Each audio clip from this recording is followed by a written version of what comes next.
जय श्री कृष्णा। दोस्तों, सबसे पहले मेरे YouTube channel Jagdish Saini official को आप सब्सक्राइब कर दीजिए, लाइक कर दीजिए, शेयर कर दीजिए और घंटी का बटन दबा दीजिए और अपने दोस्तों को ज़्यादा से ज़्यादा शेयर कर दीजिए। मैं आपको बताना चाहता हूँ कि काफ़ी दिनों से टेक्निकल प्रॉब्लम की वजह से मेरा वीडियो अपलोड नहीं हो पा रहा है, इसके लिए माफ़ी चाहता हूँ। एक समय की बात है दोस्तों, एक राजा था जो रोज 100 आदमियों को खीर बनाकर खिलाया करता था। उसका नित्य क्रम था। एक दिन ऐसा हुआ कि खीर बनाई, लेकिन जो 100 आदमी उस खीर को रोज खाते थे, एक दिन वो सभी 100 व्यक्ति खीर खाने से मर गए थे। उसका कारण ये था कि जैसे ही हलवाई ने खीर बनाई और उसमें क्या हुआ कि खीर के ऊपर ढक्कन लगाना भूल गया।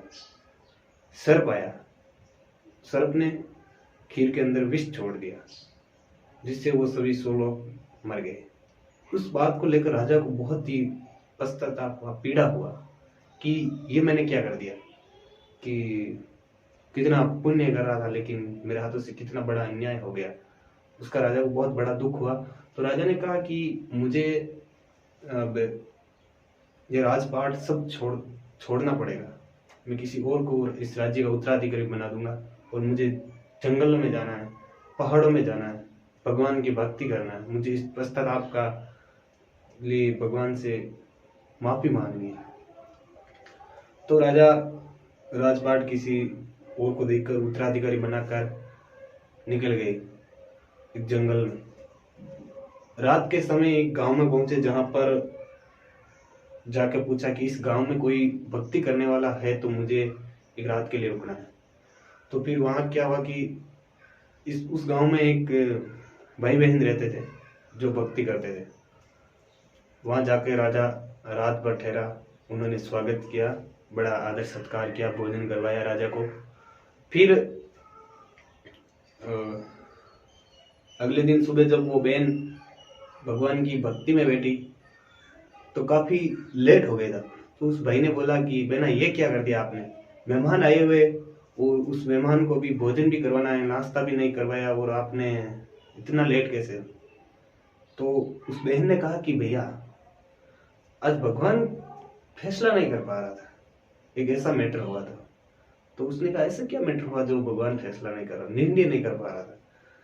तो वो बोली कि एक राजा ने खीर खिलाई थी, लेकिन उससे 100 आदमी मर गए, लेकिन वो राजा की कोई गलती नहीं थी, वो उससे अनजाने में हुआ, भूलवश।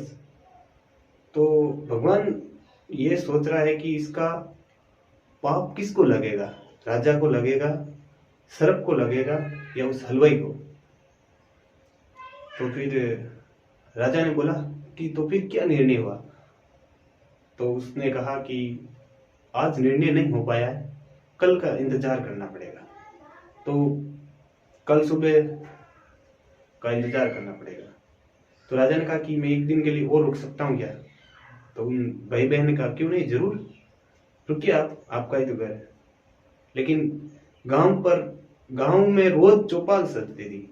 वहां पर लोग बातें करने लगे कि वो राजा एक दिन के लिए आसरा मांग रहा था, वो एक ढोंगी है। उस जवान लड़की को देखकर उसकी नींद फिसल गई, नींद खराब हो गई, इसलिए वो आज भी वहीं रुकना चाहता है। ऐसे करते करते सुबह हो गई। फिर वो भक्ति में बैठी और भक्ति करके जैसे ही वो उठी तो राजा ने कहा कि बहन जी, आज क्या फैसला हुआ भगवान के दरबार? तो मतलब कि आज क्या फैसला हुआ, उसका दोस्त किसको लगा, राजा को लगा, सर्प को लगा या उस हलवाई को? तो उस लड़की ने कहा कि भगवान की सभा में यह फैसला हुआ कि उसका दोस्त तो मेरे गांव की चौपाल पर बैठे हुए सारे लोग अपने माथे पे ले गए। इसलिए दोस्तों, ये कहानी, छोटी सी कहानी आपको ये सिखाती है कि किसी की बुराई, निंदा मत कीजिए। अगर आप किसी की बुराई करते हैं तो दूसरे का पाप भी अपने माथे पे लेके घूमते हैं।